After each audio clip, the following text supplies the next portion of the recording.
এখান থেকে ধরে নেন বাড়িতে পৌঁছাবো রাত 2টো বাজবে আনুমানিক ধরে নেন। তো কয়েকদিন ধরে পরিশ্রম তো চলছে এবং আজকে রাতের বেশিরভাগ অংশ জেগে থাকার কারণে ক্লান্তি আসবে, ঘুমের প্রয়োজন দেখা দেবে। তো মজলিস থেকে উঠে আমরা বাড়ি যাব, কয়েক ঘন্টার জন্য একটু আরামের টার্গেট থাকবে। একটু বলবেন বাড়ি পৌঁছেছি। বাড়ি পৌঁছাতেই এরকম একটা চিঠি আমার কাছে আমার বাড়ি থেকে আমার মা কিংবা আমার আব্বা, আমার স্ত্রী বা আমার সন্তান আমার কাছে ধরিয়ে দিয়েছে যে এই চিঠিটা একজন দিয়ে গেছে। আগ্রহ জন্মালো। খামের ভিতরে ঢোকানো ছিল চিঠিটা, যে এই চিঠিটা কে দিয়ে গেল বা এর ভিতরে কি আছে একটু পড়ে দেখি। খামের ভিতর থেকে চিঠিটা বার করে পড়ে দেখলাম চিঠিটা আমাদের থানা থেকে এসেছে। ওই চিঠিটাতে লেখা আছে আগামীকাল সকাল 10টা কি 11টার মধ্যে থানায় দেখা করো, তোমাকে কিছু প্রশ্ন আছে তার জবাব দিতে হবে। কেউ হয়তো আমার বিরুদ্ধে কোনো অভিযোগ করতে পারে, তো আমার কাছে ওসি কিছু জিজ্ঞাসা করবেন, থানার বড়বাবু কিছু প্রশ্ন করবেন। এই প্রশ্নের জবাব দিতে আমাকে আগামীকাল 11টার ভিতরে থানায় যেতে হবে। চিঠিটাতে সেই কথাটাই লেখা আছে। ভোসপাড়া গ্রামের মানুষ, আপনারা সর্ব বিষয়ে অনেক সজাগ সচেতন। একটু ভেবে বলবেন, শরীর যত ক্লান্ত হোক, যতই ঘুম ঘুম ভাব থাকুক, রাত 2টোর সময় যদি সংবাদ পায় আগামীকাল রাত পোহালে থানায় যেতে হবে, এ সংবাদটা জানার পরে বালিশ খুঁজবো না মেম্বারের খুঁজবো?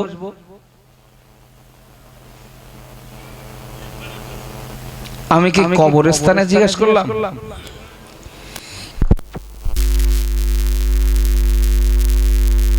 কম্বল খুঁজবো না মোলল মাতব্বর খুঁজবো?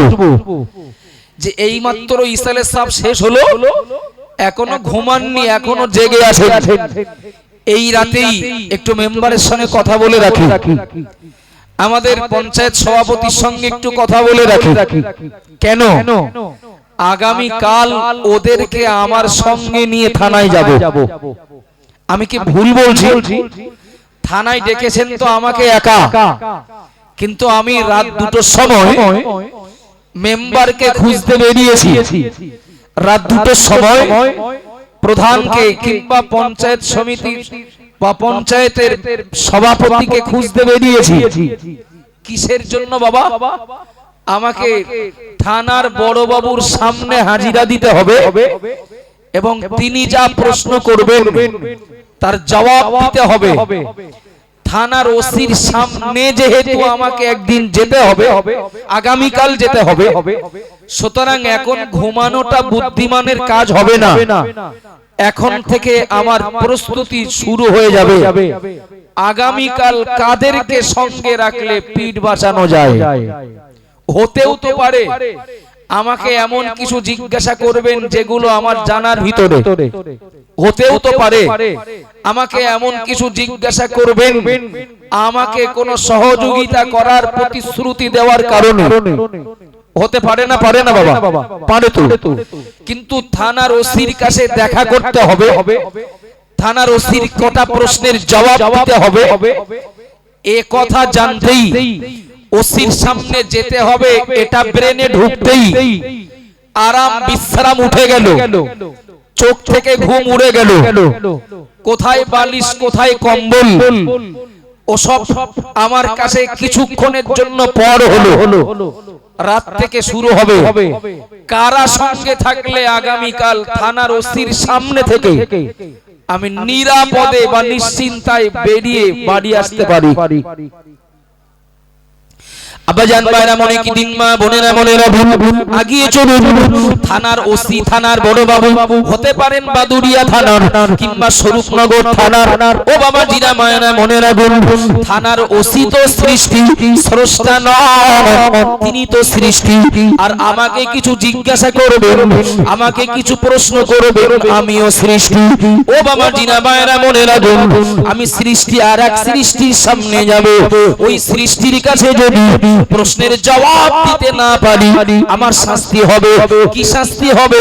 আমার জেল খাটতে হতে পারে, হয়তোবা আমার ফাঁসিও হতে পারে। এই ভয়ে এই চিন্তায় আমি থানায় যাওয়ার জন্য রাতের ঘুম হারাম করে দেব। আমি থানায় যাওয়ার জন্য কাদেরকে সঙ্গে নিয়ে গেলে আমার বিপদ থেকে বাঁচবো তার প্রস্তুতি নিতে আরম্ভ করব।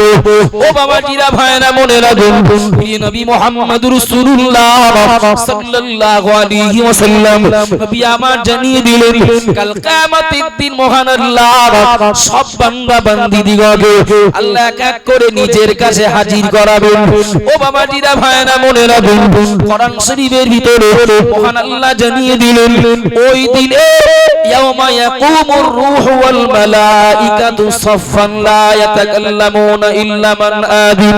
মহান আল্লাহ জানিয়ে দিলেন যে দিনে মহান আল্লাহ এক এক করে বান্দা বান্দীদিগকে হাজির করাবেন, এক এক করে প্রশ্ন করবেন।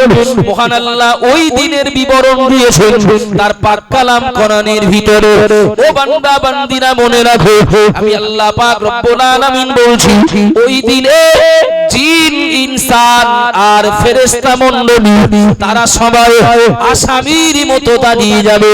কারোর কোনো কথা বলার অধিকার থাকবে না, কথা বলার সাহস থাকবে না, কথা বলার অনুমতি থাকবে না ইল্লা মান আযিন।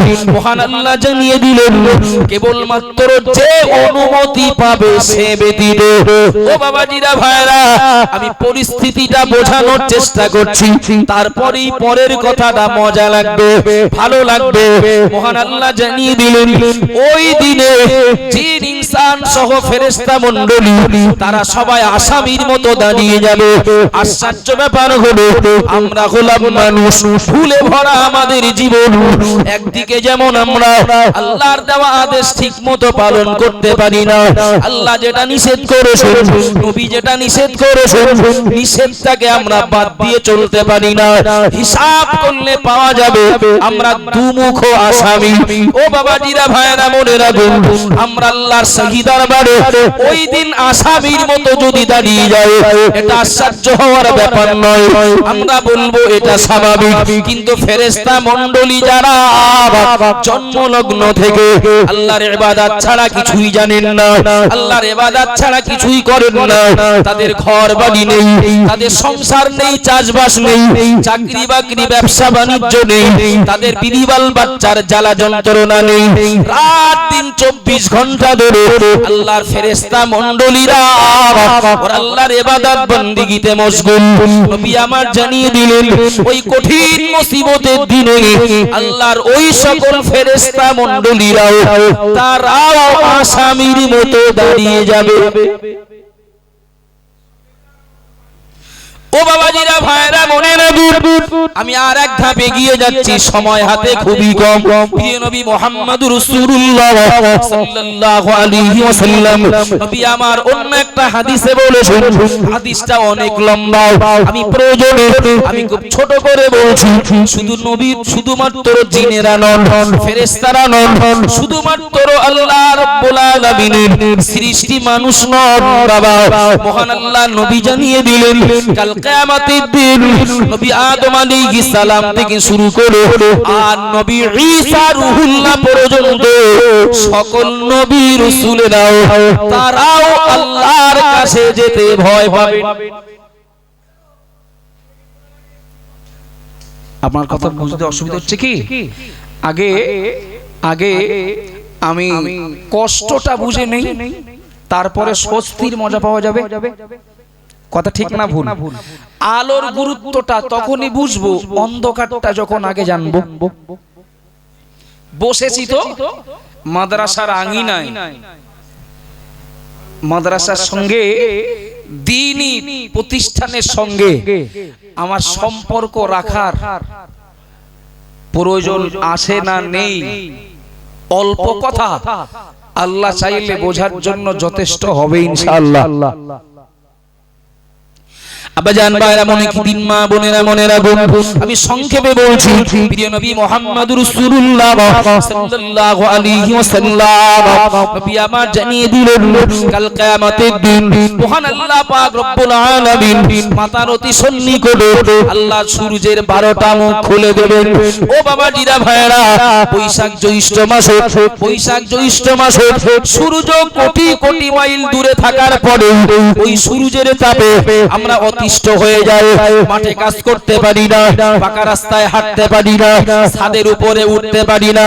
নবী আমার জানিয়ে দিলেন, কাল কিয়ামতের দিন মহান আল্লাহ পাক রব্বুল আলামিন মাতার অতি সন্নিকটে আল্লাহ 12টা সূর্যের মুখ খুলে দেবেন। শুধু তাই নয় বাবা, এই সূর্যের তাপে জমিনটা পুরো তামা হয়ে যাবে। হাসরের ময়দানে নবী আদম আলাইহিস সালাম থেকে নিয়ে আর কিয়ামত পর্যন্ত যত মানুষ দুনিয়াতে আগমন করবেন, সকল মানুষেরা, সকল জিনেরা, এমনকি সকল নবী রাসূলেরা, আমাদের নবী বলে সবাই অতিষ্ঠ হয়ে যাবেন। ও বাবাজিরা ভাইরা মনে রাখুন, নবী আমার জানিয়ে দিলেন, কিছু মানুষ তারা একত্রিত হয়ে যাবে ওই কষ্টের ভিতরে, ওই কঠিন মুসিবতের ভিতরে। কিছু মানুষ একত্রিত হবে একটা আলোচনার জন্য। আলোচনাটা কি? তার এক জায়গায় আলোচনা হয়ে বলবেন, এই কষ্ট তো আর সহ্য করা যায় না, এই কষ্ট আর মেনে নেওয়া যায় না, আর তো মানিয়ে নেওয়া যায় না। কয়েকজন হাসরবাসীরা তারা এক জায়গায় হয়ে সিদ্ধান্ত নেবেন, আমরা একটা কাজ করি, চলো আমরা এই কজন মিলে নবী আদম আলাইহিস সালামের কাছে চলে যাই। আল্লাহর নবী আদমকে আল্লাহ সৃষ্টি করার ইচ্ছা করেছিলেন, কিন্তু আল্লাহ পাক ইচ্ছা করলে ফেরেশতারা বাধা দিয়েছিলেন, আপত্তি করেছিলেন। মহান আল্লাহ পাক রব্বুল আলামিন ফেরেশতাদের আপত্তিকে না নিয়ে আল্লাহ আদমকে তৈরি করেছিলেন। আর ওই আদমের সম্মান আল্লাহ ফেরেশতাদের তুলনায় বেশি করে দিয়েছিলেন। চলো আমরা চলে যাই আল্লাহ নবী আদম আলাইহিস সালামের কাছে। ও বাবাজিরা ভাইরা মনে রাখুন, এরা চলে যাবেন আদম নবীর কাছে একটা দাবি নিয়ে। দাবিটা হলো, ওগো আমাদের আদি পিতা নবী আদম, আপনি একটু আমাদের জন্য আল্লাহর কাছে সুপারিশ করুন, আল্লাহ যেন বিচারটা শুরু করে দেন। যদি জাহান্নামেও যেতে হয়, কপালে যদি থাকে তো সেটাও আমরা মেনে নেব, অন্তত এই কষ্টের হাত থেকে বাঁচতে পারবো। হাসরবাসীদের ভিতরে কিছু মানুষ আদম নবীর কাছে চলে যাবেন, ওগো আমাদের আব্বাজান, ও আদি পিতা, আপনি একটু আমাদের জন্য আল্লাহর কাছে সুপারিশ করুন, আল্লাহকে বলুন আল্লাহ যেন বিচার আরম্ভ করে দেন। নবী আদম আলাইহিস সালাম শুনেই জবাব দেবেন, নফসি নফসি ইযহাব ইলা গায়রিহি। ও আমার সন্তানেরা, আমার পক্ষে সম্ভব নয়, আল্লাহর কাছে যাওয়ার মতো সাহস আমার নাই, আমি আমার নিজের চিন্তায় নিজে চিন্তিত, পারলে অন্য কোথাও চলে যাও। কেন কি বলতে সময় লাগবে, আদম নবী যাবেন না। আদম নবীর কাছ থেকে লোকগুলো নবী নূহ আলাইহিস সালামের কাছে চলে আসবেন, ও আল্লাহর নবী নূহ, আপনি একটু আমাদের জন্য আল্লাহর কাছে সুপারিশ করুন, আল্লাহ যেন বিচারটা শুরু করে দেন। নবী নূহ আলাইহিস সালাম বলবেন, নফসি নফসি ইযহাব ইলা গায়রিহি। ও আল্লাহর বান্দা বান্দীরা, আমি আল্লাহর নবী নূহ, আমি আল্লাহর কাছে সুপারিশ করব, ওই সাহস আমার নেই, আমি নিজের চিন্তায় নিজে চিন্তিত, আজকের দিনে আমারই কি হবে তাই জানি না, পারলে অন্য কোথাও যাও। কেন যাবেন না বলার সময় নেই, যাবেন না এটাই ফাইনাল। নবী নূহ আলাইহিস সালামের কাছ থেকে এই মানুষগুলো চলে যাবেন আল্লাহর নবী ইব্রাহিম আলাইহিস সালামের কাছে। কথাটা বলার উদ্দেশ্য হলো আমার এটাই, শুধু জিন না, ফেরেশতা না, সাধারণ মানুষ না, আদম নবীও আল্লাহর কাছে যেতে ভয় পাবেন, নূহ নবীও আল্লাহর কাছে যেতে ভয় পাবেন।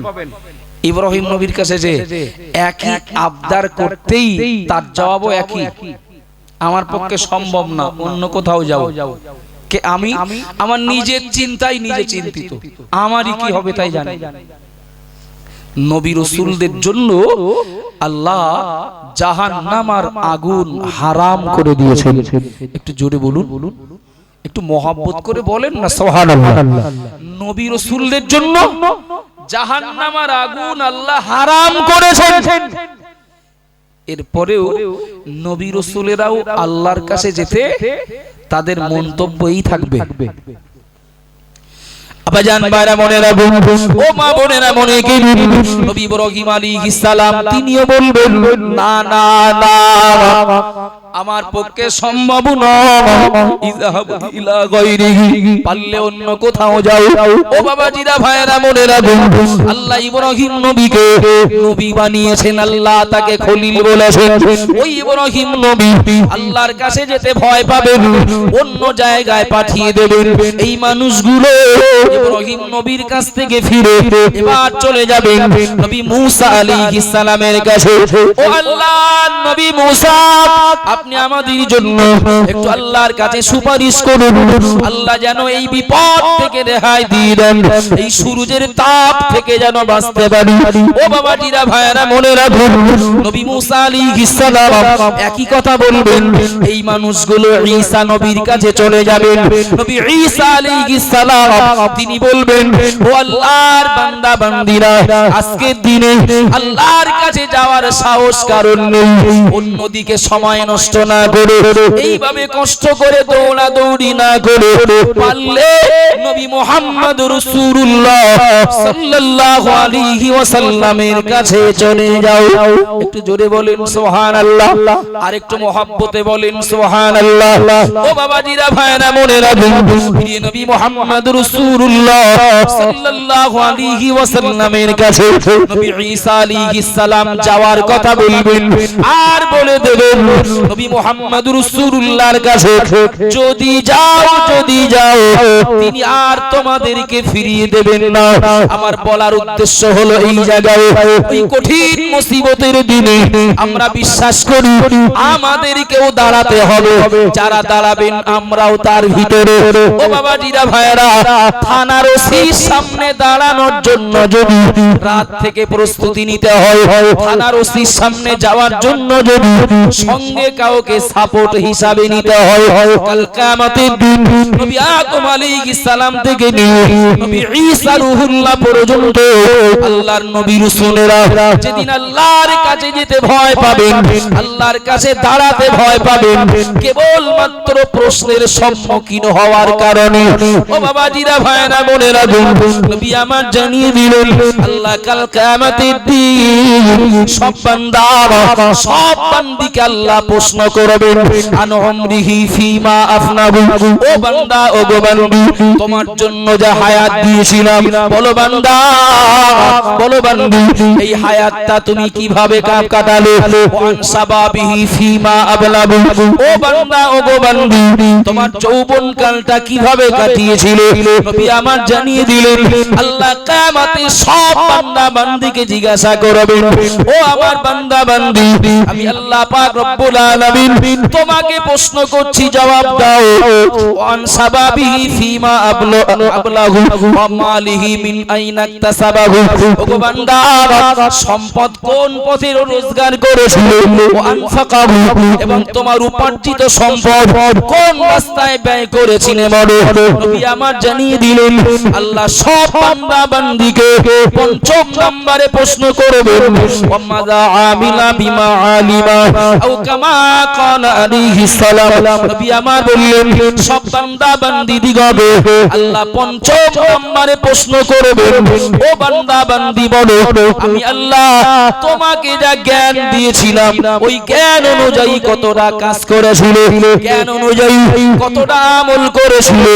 ও বাবাজিরা ভাইরা, এবার বলবেন লাগি, ওসির প্রশ্নের জবাব দিতে যদি ভয় লাগে, আল্লাহর একজন বান্দা একটু বলবেন লাগি, আল্লাহ যে প্রশ্নগুলো করবেন ওই প্রশ্নের জবাব দিতে আমার নাও ভয় লাগবে, নাও একটাও আটকাবে। আপনাদের অসুবিধা হচ্ছে নাকি? কেউ একজন বলবেন যে এই প্রশ্ন যে কটা শুনলাম, প্রশ্নগুলো যদি আল্লাহ করেন তো মোটামুটি আমি রেডি আছি, জবাব দিয়ে দেব। সমস্যা হবে না। শোনেন, জ্ঞানী মানুষকে কোনো কিছু বোঝাতে লম্বা সময় ধরে বলতে হয় না, শুনতেও হয় না। কথা ঠিক না ভুল? ছোট্ট করে একটু ভেবে বলবেন, ওসির প্রশ্নের জবাব যদি দিতে না পারি জেল হবে, হয়তো শেষ পরিণামে ফাঁসি হবে। হয়তো ফাঁসি হলো মানে মরে যাব। কোন আইন আদালত পারবে নাকি আমাকে আবার জীবনটা ফিরিয়ে দিয়ে জিন্দা করে আবার জেল খাটিয়ে আবার ফাঁসি দেবেন? কথা বলেন বাবা, পারবেন কি? পারবেন না। থানার ওসির প্রশ্নের জবাব দিতে না পারলে জেলে যেতে হবে, এই ভয়টা কাজ করে বলেই তো কাকে সঙ্গে রাখলে ওই ভয় থেকে বাঁচবো রাত 2টোর থেকে খুঁজতে শুরু করি। আমার কথা বোঝা যাচ্ছে কি? তাহলে মন যদি আমার বলে, বিবেক যদি আমার বলে যে কিয়ামতের দিন আল্লাহর শাহী দরবারে আমাকে দাঁড়িয়ে যে প্রশ্নের সম্মুখীন হতে হবে জবাব দিতে পার, যদি কেউ বলেন আমার কোনো সমস্যা নেই, আমি বলবো আমার পরের কথাগুলো তার জন্য না। আর কেউ যদি বলেন সমস্যা হওয়াটা এটা স্বাভাবিক, চিন্তা থাকাটা স্বাভাবিক, তাহলে পরের কথাগুলোর প্রতি তাদের গুরুত্ব দেওয়া দরকার। আমাদের প্রশ্নের উত্তরে ধরা পড়ার সম্ভাবনা বেশি না কম? একটু কথা বলেন না, একটু তাকবীর দেন, নারায়ে তাকবীর। আস্তে বলেন, কেউ যেন শুনতে না পায়। নারায়ে তাকবীর, আলহামদুলিল্লাহ, আলহামদুলিল্লাহ।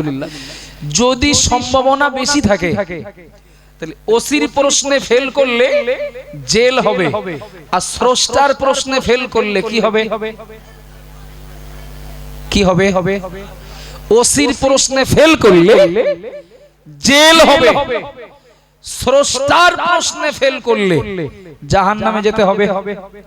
তো ওসির প্রশ্নে ফেল করতে পারি ধরে নিয়ে জেলটা যাতে না খাটতে হয় তার জন্য যদি সাপোর্ট নিয়ে যেতে হয়, আল্লাহর প্রশ্নেও ফেল করতেও পারি, মন যদি দুর্বল হয় তাহলে জাহান্নাম থেকে বাঁচতে কোনো সাপোর্ট আমাকে নিয়ে যাওয়ার দরকার আছে না নেই? একটু কথা বলেন না। আমরা কেউ কি পারবো বলে মনে হয়? আমাদের নিজেদের যোগ্যতায়, আমাদের নিজেদের আমলে, আমাদের নিজেদের কোন মানে কৃতিত্বে আমরা স্রষ্টার কাছ থেকে একেবারে সব প্রশ্নের জবাব ভালো উত্তর দাতা বলে সার্টিফিকেট পেয়ে নিজের যোগ্যতায় জান্নাতে যেতে পারবো? কারোর বলা সম্ভব না। আব্বাজান ভাইরা, মনে কি দিন, মা বোনেরা মনে রাখুন, আর মাত্র কয়েক মিনিটের জন্য একটু খেয়াল করুন, মাত্র মিনিট 10 সময় বলবো। ও বাবাজিরা ভাইরা, যদি মন বলে, যদি মন বলে যে না আমারও কিয়ামতের দিন আল্লাহর কাছে প্রশ্নের জবাব দিই, আমাকে ছাড় পাওয়ার, আমার নিজের যোগ্যতায় ছাড় পাওয়ার আমার পক্ষে সম্ভব হবে না, তাহলে মনে রেখে দিন ও বাবাজিরা ভাইরা, আদম থেকে ঈসা নবী পর্যন্ত যেদিন আল্লাহর সামনে যেতে ভয় পাবেন, ওই দিনটাকে হালকা ভাবে না নিয়ে একটু গুছিয়ে যাওয়া ভালো। কথা ঠিক বলছি না ভুল বলছি? দিনটাকে একটু হালকা ভাবে না নিয়ে একটু গুছিয়ে যাওয়া ভালো। প্রিয় নবী মুহাম্মদুর রাসূলুল্লাহ সাল্লাল্লাহু আলাইহি ওয়াসাল্লাম নবী আমার জানিয়ে দিলেন, ও আমার উম্মত উম্মতিরা মনে রাখো, আমি মুহাম্মদুর রাসূলুল্লাহ বলছি, মান ক্বারাআল কুরআনা ফাস্তাজাহানা فحل حلاله وحرم حرامه أدخله الله الجنة। অনেক হাদিস, অনেক দলিল তথ্য দেওয়া যাবে, আমি একটাই বলবো, প্রিয় নবী মুহাম্মদুর রাসূলুল্লাহ সাল্লাল্লাহু আলাইহি ওয়াসাল্লাম নবী আমার জানিয়ে দিলেন, যারা দুনিয়াতে কোরআন হিফজ করে, কোরআন যারা মুখস্থ করে, কোরআনের যারা হাফেজ তৈরি হয়, ও বাবাজিরা ভাইরা, নবী আমার জানিয়ে দিলেন কোরআনটাকে হিফজ করে মৃত্যুর আগ পর্যন্ত স্মরণে রেখে ফাহাল্লা হালালাহু ওয়া হাররামা হারামাহু নবী আমার জানিয়ে দিলেন যদি সে হালালটাকে হালাল বলে গ্রহণ করে হারামটাকে হারাম বলে বর্জন করে আমি মুহাম্মাদুর রাসূলুল্লাহ বলছি কাল কিয়ামতের দিন মহান আল্লাহ পাক ওই কোরআনের হাফেজটাকে ডাকবেন ও আমার বান্দা না না না তুমি আর অপেক্ষা করো না হাসরের ময়দানে আমি আল্লাহ তোমাকে বলছি আদখালাহুল্লাহু জান্নাতাহু নবী আমার জানিয়ে দিলেন মহান আল্লাহ পাক রব্বুল আলামিন ওই হাফেজ কোরআনকে আল্লাহ বলবেন বান্দা ও বান্দি আমার দয়ার জান্নাতে চলে যাও একটু জোরে বলেন রাগটা হলো নাকি শুনে আপনাদের একটু মহব্বত করে বলেন না সুবহানাল্লাহ তুমি জান্নাতে চলে যাও চলেন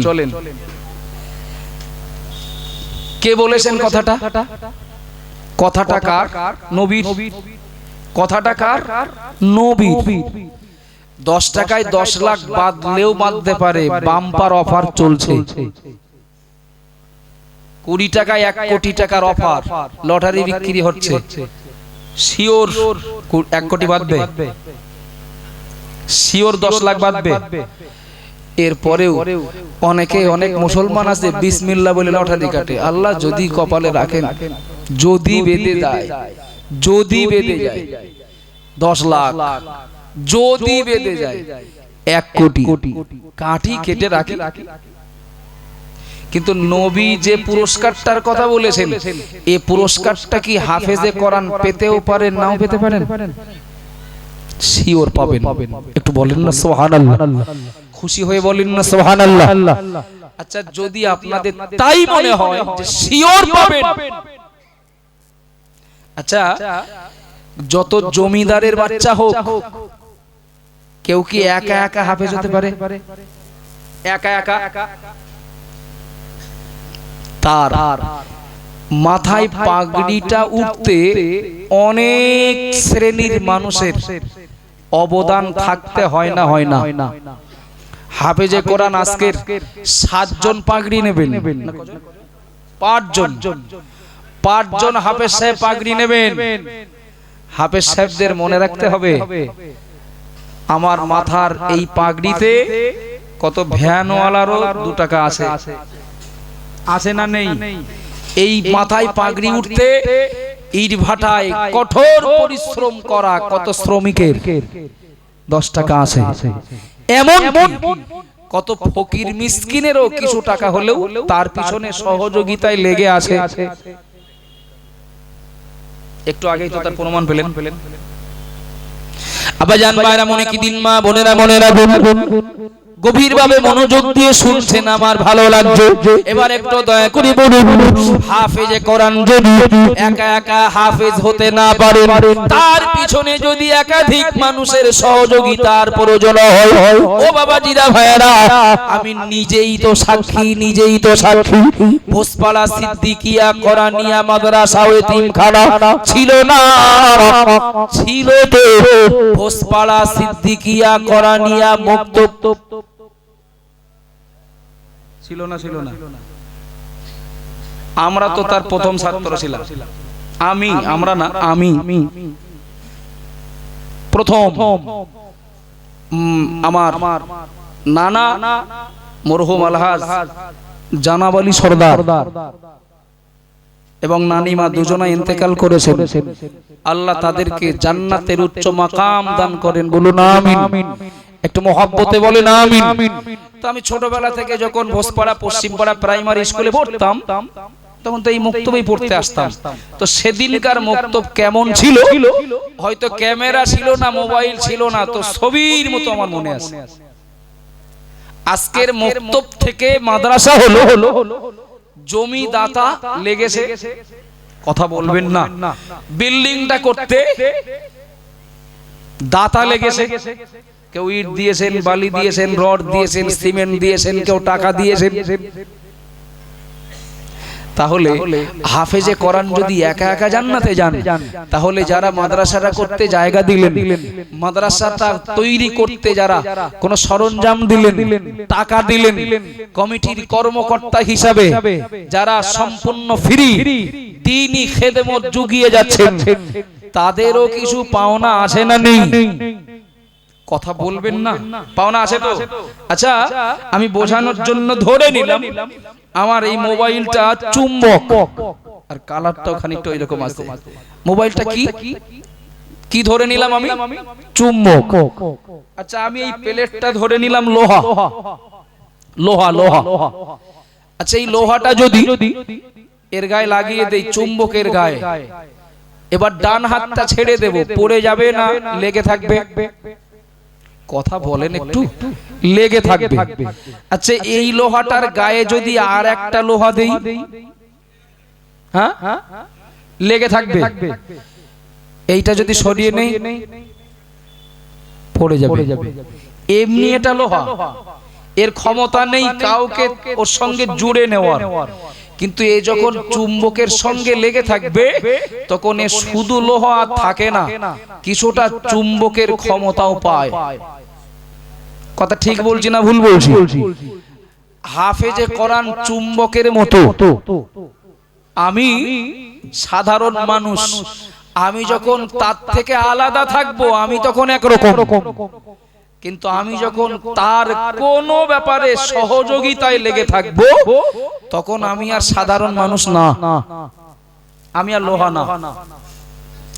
আবাজান ভাইরা, মনে কি দিন, মা বোনেরা মনে রাখবেন, প্রিয় নবী মুহাম্মদ রাসূলুল্লাহ সাল্লাল্লাহু আলাইহি ওয়াসাল্লাম নবী আমার জানিয়ে দিলেন, আমার উম্মত উম্মতিরা মনে রাখো, কাল কিয়ামতের দিন মহান আল্লাহ পাক হাফেজে কোরআনকে একা একা জান্নাতে যেতে দেবেন না। একটু জোরে বলুন সুবহানাল্লাহ, আরো জোরে বলুন সুবহানাল্লাহ। নবী আমার জানিয়ে দিলেন, ওয়াসাফাহু আশারাতিন মিন আহলি বাইতিহি কুল্লুহুম কদ আযাবাত লাহুম নার। এই হাদিসটা এর আগেও আপনাদের একাধিকবার শোনা আছে। আমি সংক্ষিপ্ত সময়ে মাদ্রাসার প্রতি আপনাদের দৃষ্টি আকর্ষণ করার জন্য আবার তুলে ধরেছি। নবী আমার জানিয়ে দিলেন, কাল কিয়ামতের দিন মহান আল্লাহ পাক রব্বুল আলামিন ওই হাফেজে কোরআনকে বলবেন, আমার বান্দা তুমি একা একা জান্নাতে যাও না, তোমার পিছনে অনেক মানুষের অবদান রয়েছে, অনেক মানুষের সহযোগিতা রয়েছে। আমি আল্লাহ বলছি, আমি আল্লাহ বলছি, একা জান্নাতে যেও না। নবী তার বিবরণ দিলেন, আল্লাহ বলবেন, বান্দা জান্নাতে যাও, আর এমন 10 জন জাহান্নামীকে সঙ্গে নিয়ে জান্নাতে যাও, এমন 10 জন জাহান্নামীর জন্য আমি আল্লাহ আমার কাছে সুপারিশ করো, কুল্লুহুম কদ আযাবাত লাহুম নার, আও কামা কানা আলাইহিস সালাম। নবী আমার জানিয়ে দিলেন, আল্লাহ বলবেন, বান্দা একা জান্নাতে যেও না, আমি আল্লাহ বলছি তুমি এমন 10 জন জাহান্নামীর জন্য আমার কাছে সুপারিশ করো, যাদের জন্য জাহান্নাম অজীব হয়েছে, শিওর জাহান্নামী। আমি আল্লাহ পাক তোমার সুপারিশকে কবুল করে নিই, তুমি যাদের যাদেরকে দেখিয়ে দেবে, আমি আল্লাহ এমন 10 জন জাহান্নামীকে জান্নাতে দিয়ে দেব। একটু মহব্বত করে বলেন সুবহানাল্লাহ। এমন 10 জনের জন্য সুপারিশ করো, তোমার খোলামেলা স্বাধীনতা। বলে বললেন, কুল্লুহুম কদ আযাবাত লাহুম নার, এমন 10 জন যাদের জন্য জাহান্নাম অজীব। কথাটা অনেক বড় কথা, বলে অনেক বড় কথা, যাদের জন্য জাহান্নাম অজীব, শিওর জাহান্নামী। আমি তোমার সুপারিশে, আমি তোমার সুপারিশে 10 জন জাহান্নামীকে জান্নাত দিয়ে দেব। একটু জোরে বলুন, একটু মহব্বত করে বলেন না সুবহানাল্লাহ। এটা তো ভুল বোঝানো কথা না, এটা তো ভুল বোঝানো কথা না যে আমি কাউকে ভুল বোঝাচ্ছি। আমি কাউকে অন্যায় ভাবে, অযৌক্তিক ভাবে, কাল্পনিক কোন কথা বলে মাদ্রাসার প্রতি আকৃষ্ট করার চেষ্টা করছি, এমনটা তো নয়। হাদিসটা তো নবীর। হাফেজে কোরআন 10 জন জাহান্নামীকে সঙ্গে নিয়ে, আমলওয়ালা হাফেজে কোরআন 10 জন জাহান্নামীকে সঙ্গে নিয়ে জান্নাতে যাবেন। সুবহানাল্লাহ বলবেন না? যেমন সুসংবাদ সুবহানাল্লাহটা একটু সেই রকম হোক, একটু জোরে বলেন না সুবহানাল্লাহ। মনে মনে অনেকে বলছেন কেন যে সুবহানাল্লাহ আসতে বলছি, তো সে আমরা জানি। আবাজান বাইরা মনে কি দিন মা বোনেরা মনেরা আগিয়ে চলুন। কি বলছিলাম আমি, থানায় যদি আটকে যায় এই মনে করে যদি আমাকে মেম্বারকে সঙ্গে রাখতে হয়, আমাকে যদি সভাপতিকে সঙ্গে রাখতে হয়, আমাকে যদি মাস্টারকে সঙ্গে রাখতে হয়, ও বাবা জিরা ভাড়া আমি আগেই বলেছি, যদি মনে হয় কাল কিয়ামতের দিন আল্লাহর আমার কাছে যা প্রশ্ন করবে, আল্লাহ আমার কাছে যা যা জানতে চাইবেন, জবাবে আটকে গেলেও যেতে পারি, তবে আটকে গেলে তো জাহান্নামে যেতে হবে। যেন জাহান্নামে না যায় এমন কোন মেম্বার, এমন কোন মোড়ল মাতব্বর সঙ্গে নিয়ে যাওয়ার দরকার আছে না নেই? সেই মেম্বারটার নাম কি? সেই প্রধানটার নাম কি? একজন মেম্বারের নাম বলেছি, হাফেজে কোরআন। সুবহানাল্লাহ বলবেন না? একটু একটু মহব্বত করে বলেন না। আমি বলেছি আমি লোহা, কিন্তু আমি যখন চুম্বকের গায়ে লেগে থাকবো তখন আমি আর লোহা না, চুম্বকের কিছু ক্ষমতা আমার উপরে প্রভাব ফেলবে। যদি যদি যদি মনে হয় কি হবে তার ঠিক নেই, নাজাত পাবো কিনা ঠিক নেই, প্রশ্নে ফেল করব কিনা ঠিক নেই। আমি বলছি আপনি নিজে হাফেজ না হতে পারলেও, আপনি নিজে হাফেজে কোরআন না হতে পারলেও অন্তত সহযোগী হয়ে থাকুন এমন ভাবে ওই হাফেজে কোরআন জান্নাতে যাওয়ার সময় আপনাকে যেন 10 নম্বরের ভিতরে আপনার স্থানটা যেন তিনি রাখতে পারেন বা মনে করতে পারেন। খুব ঘনিষ্ঠ সম্পর্ক যারা, তাদের কথা আগে মনে পড়বে তো, কথা বলেন না তো। এমন ভাবে সহযোগী হয়ে থাকা আমাদের উচিত। আপনি বলবেন আমি শুধু আপনাদেরকে বলছি না, এ কাজে আমরাও তো যুক্ত আছি।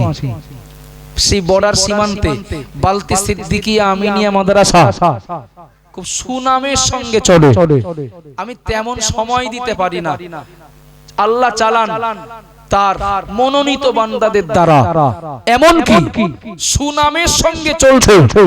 শুধু বসিরহাট এরিয়াতে নয়, সুদূর নন্দীগ্রাম নয়নান সিদ্দিকিয়া আমিনিয়া মাদ্রাসা যাওয়া আসা এবং কম বেশি যতটুকু পারি আমরাও দ্বীনি প্রতিষ্ঠানগুলোতে সহযোগিতা করি, ওই আশায়। আল্লাহ কবুল করেন, বলুন আমিন। একটু মহব্বতে বলেন না আমিন। আবাজান বাইরা মনে কি দিন মা বোনেরা মনেরা বক্তব্য আমি আর 1 মিনিটও পারবো না বাবা। কি বলেছি, যদি কারোর মন বলে, যদি কারোর মন বলে আমার ধরা পড়ে যাওয়ার ভয় আছে, তাহলে আমি বলবো হাফেজে কোরআন যদি নাই হতে পারেন, অপশন আরো অনেক আছে। যেহেতু হিফজ মাদ্রাসা তাই হাফেজে কোরআনের কথা বলছি। ও বাবাজিরা ভাইরা মনেরা, আজকের দিনে 5 জন হাফেজে কোরআন পাগড়ি পাবে আপনাদের দানে, আপনাদের সহযোগিতায়, আপনাদের দেওয়া খেদমতের বিনিময়ে। ও বাবাজিরা ভাইরা মনেরা, 5 জন হাফেজে কোরআন পাগড়ি পাবে। নবী যে গুণের কথা বলেছেন, এই গুণ নিয়ে যদি হাফেজে কোরআন গুলো মৃত্যুর আগ পর্যন্ত যদি কায়েম থাকতে পারেন, তারা 5 জন শুধু জান্নাতে যাবেন না, সঙ্গে 50 জনকে নিয়ে যাবেন। একটু জোরে বলেন সুবহানাল্লাহ, আরো জোরে বলুন সুবহানাল্লাহ। ও বাবাজিরা ভাইরা মনেরা, ডিরেক্টর সাহেব বা ওলিউল্লাহ মামার আবেদনে আপনাদের কাছে আমি ফুরফুরা শরীফের হুজুর আসবেন, আর মাত্র কয়েক মিনিট সময় বাকি। আচমকা বলিনি, আগে আপনাদের দেওয়ার প্রয়োজন আছে কিনা আমি তার প্রয়োজন মতো কথা বলেছি, দৃষ্টি আকর্ষণ করেছি। 5 জন হাফেজে কোরআন আজকের পাগড়ি পাবেন, নিয়াতটা ওই রেখে, নিয়াতটা ওই রেখে আল্লাহ কিয়ামতের দিন যদি কপাল তোলে কোনো কারণে যদি জাহান্নামী হয়ে যায়, আল্লাহ আমার দানে আমার সহযোগিতায় পাঁচজন হাফেজ তৈরি হয়েছে, আগামীতে তৈরি হবে। আল্লাহ এই দানের বিনিময়ে আল্লাহ কিয়ামতের দিন আমাকে জান্নাতে নিয়ে যাওয়ার কথা হাফেজে কোরআনকে মনে করিয়ে দিয়ে এমন নিয়াতে আমি পাঁচজন আল্লাহর বান্দাকে এই মজলিসে জাস্ট শুরুতে, এর পরেও চাইবেন অন্য হুজুররা, আমি শুরুতেই পাঁচজন হাফেজে কোরআনের নামে 3000 টাকা করে দেবেন। বেশি বলিনি, বুঝে সুঝে বলেছি। তিনজন 5000 করে টাকা দেবেন পাঁচজন হাফেজে কোরআনের নামে। আশা করতে পারি